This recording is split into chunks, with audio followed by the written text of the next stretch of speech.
Hey, what's up, guys? Welcome back to Compact Everyday Carry and Gadgets. And today we're looking at my Glock 43X MOS. Finally finished the build, and I'm super excited with the outcome. Happy with the way it turned out.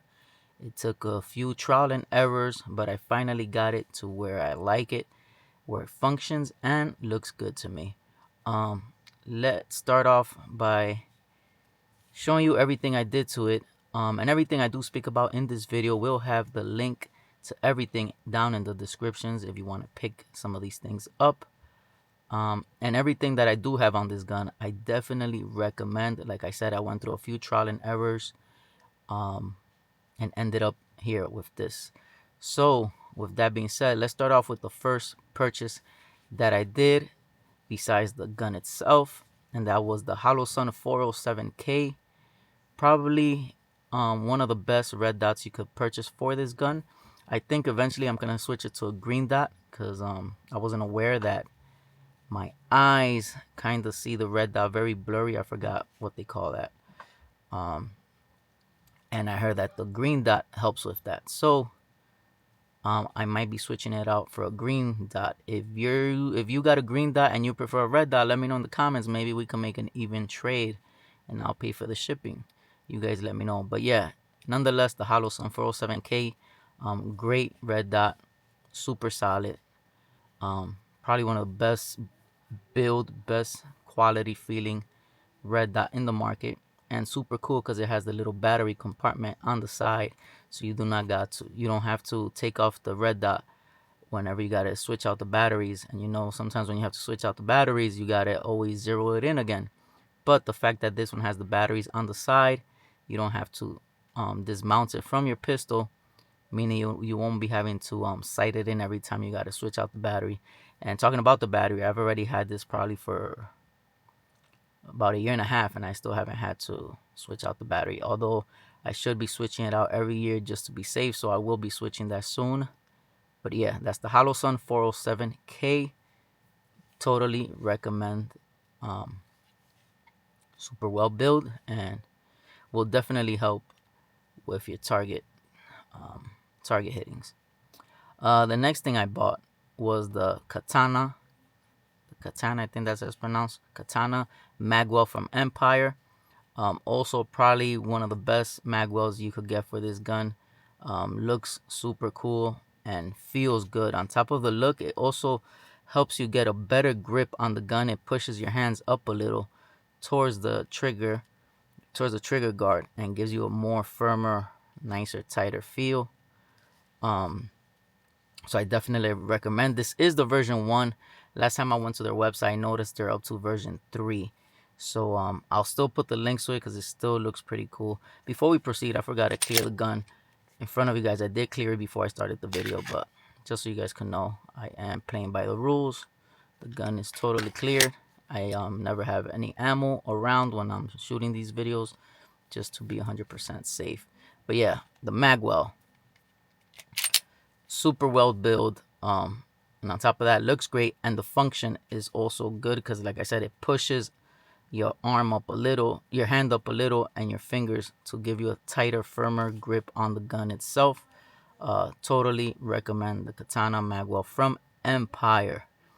Moving on, I got the Talon grips. Originally, I had the Hulk sleeve, which I still love, and I still might be doing it. I just want to get one where it's just the bottom half without the little extension thing right back here, because that was really pushing my grip up towards the trigger guard, and it was causing friction right here on my knuckle, and it was starting to hurt a little. And I know I could trim the trigger guard down a little. That's another thing I was considering, was milling this down a little bit just to give me a little more space and kind of add a better little groove. But I'm very thingy when it comes to doing alterations to the guns that can be reversed. So I kind of like to try to keep it as stock as possible. Like I said, this build is more external for performance as far as feel of the gun, and to make it more comfortable. But I try not to mess too much with the internals, especially with a gun that I'm using for home defense and everyday carry. I want it to be 100% reliable, and I would hate to have misfires because of something I did. So yeah, Moving on, the next thing I purchased, and this is probably the star of the show, is this Millspin mag plate. I love it, and it has multiple functions. It's not just a good looking base for your magazine, but it also works as a glass breaker. But before I even mention the glass breaking part, it also adds a nice hefty weight to the magazine. So when you eject, it definitely flies out even faster.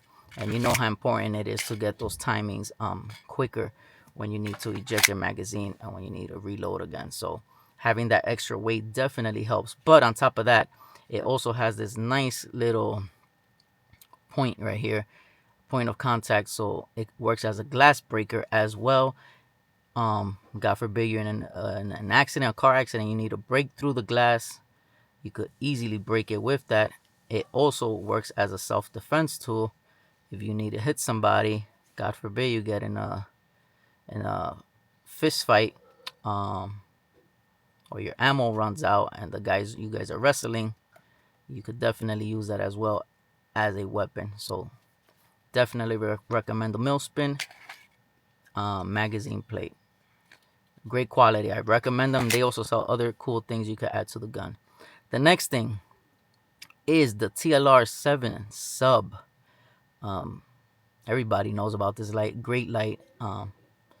Looks great on the pistol as well, but the functions are even better. Super bright.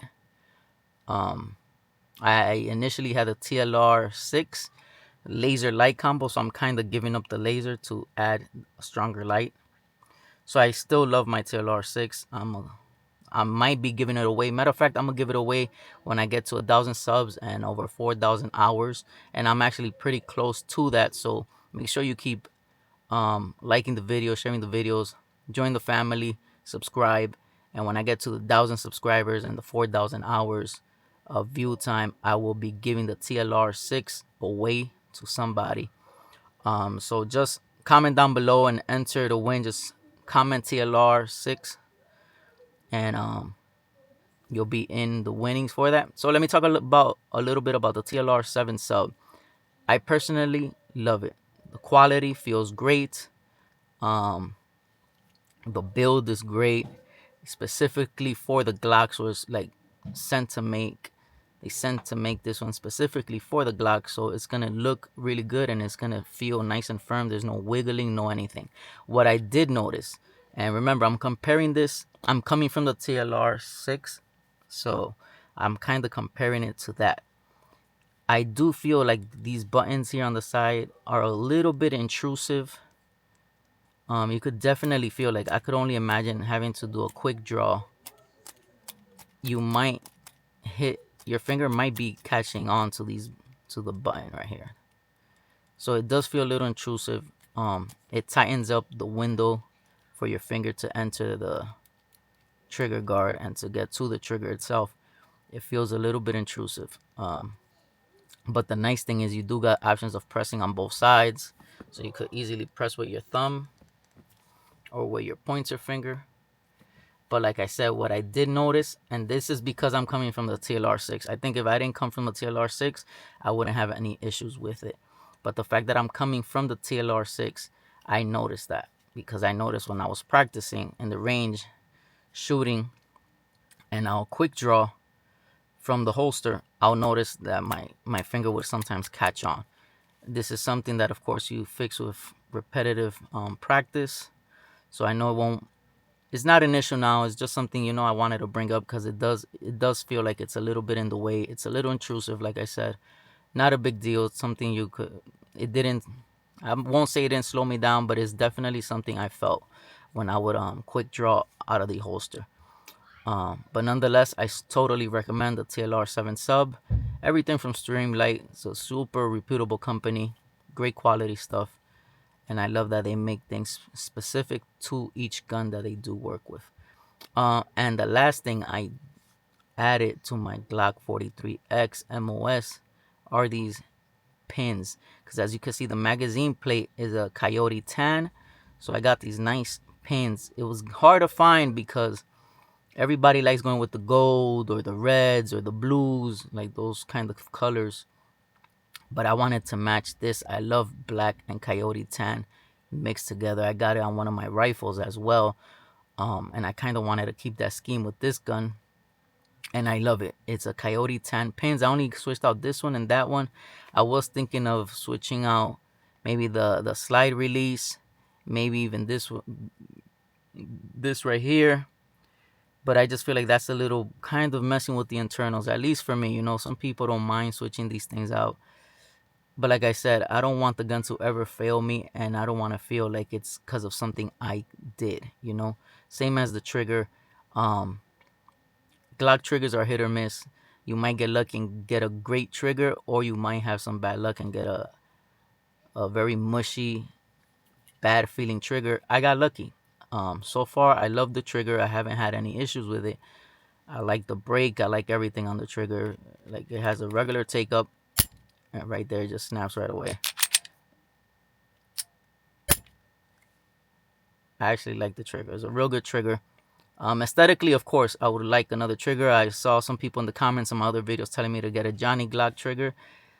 Trust me, I've really thought about it, and I might do it. I might still do it. Right now, I'm saying this is the final because I'm super satisfied with how it looks and what it adds to my performance. But I'm not gonna say I won't switch out the trigger eventually. But as of now, like I said, I think I'm done with this gun. Now it's on to the next, and I'll keep you guys along for the ride. Let me know in the comments down below what you guys think about this build. Like I said, I will have links to everything I spoke about down in the description, so make sure you subscribe, hit that like button, share the video, and yeah, let's keep this going. Next gun I'm gonna continue to work on is my SIG P365X, so be on the lookout for that one. Thank you guys.